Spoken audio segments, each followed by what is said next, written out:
is Andre and welcome to 10,000 Pictures. This week we're going to talk about ISO, the last of the three pillars of photography. ISO stands for International Organization of Standardization, and it's an organization that standardizes numerous things including film and sensors light sensitivity ratings. So ISO is the measuring unit for light sensitivity. It goes from 50 to very high numbers such as 409,000 for example. The higher the number, the more sensitive the sensor will be to the light. On digital cameras, by pressing a button, you can adjust the ISO on the fly. When you change the ISO value, you're actually rendering the image more or less sensitive to the light. In film photography, we use the term fast to describe high ISO films. The rate is generally either 800, 1600 or 3200.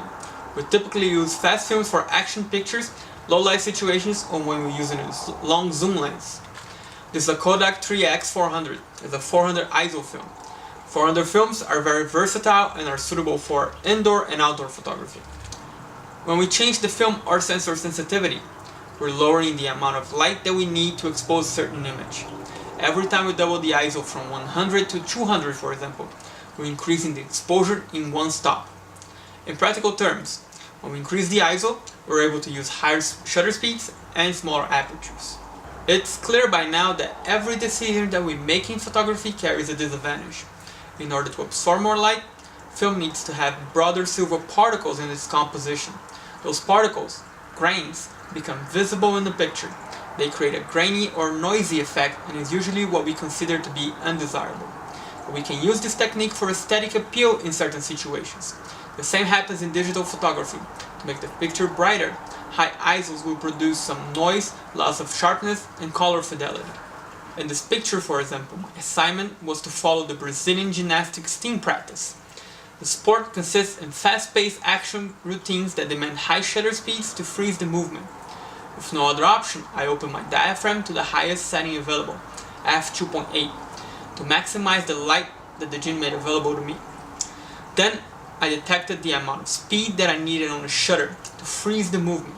With those settings, I needed more light to be able to have a well-exposed picture, so I relied on my last resort, the ISO. I had to turn the setting to 3200, which created a noisy, unsharp look to the picture. The setting also affected the colors. I knew that I would minimize those effects on post-production, so to ensure that I got the picture that I wanted, I accepted the consequences. There's a discussion nowadays on whether or not the ISO is still fundamental in photography, with the ever-evolving technology allowing us to use insanely high ISOs without the significant loss of quality. It's common for professional photographers to practice keeping their ISO on auto mode and just focus on aperture and shutter speed. With this mode, we're able to select the maximum ISO that we're willing to work with. And if you know your camera well enough to recognize when your photos will start losing quality, this setting is particularly helpful. Personally, I'm not a fan of this mode as I like to experiment with different exposure settings to find the right aesthetic for every picture.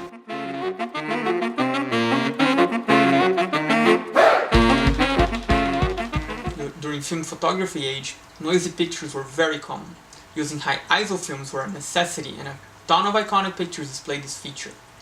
This way we became accustomed to associating grain with vintage pictures. Every time you want an old school look on your pictures, using high ISOs is key. Just remember, grains are not all we have to worry about. High level ISOs will affect the color of your pictures. To get away with that, we can always convert the images to black and white to accentuate the vintage look. To do that on Photoshop, open your file, then go to Image, Mode, Grayscale, and add it the way you normally would. Black and white and high ISO combinations are effective ways to make a picture look vintage. Not every picture will suit that aesthetic, so before shooting, try to prepare for the image with that purpose in mind.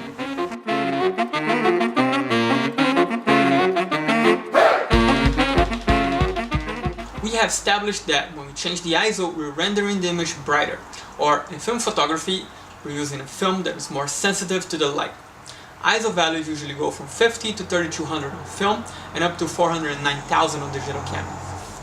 ISO can help us when we need higher shutter speeds and smaller apertures in darker situations. Every time we double the ISO value, the picture becomes one stop brighter. The downside is that high ISOs can produce noisy images with less detail and color fidelity. Sometimes we must accept that to be able to properly expose an image. Nowadays, modern digital cameras allow us to use highly sensitive ISOs without great consequences.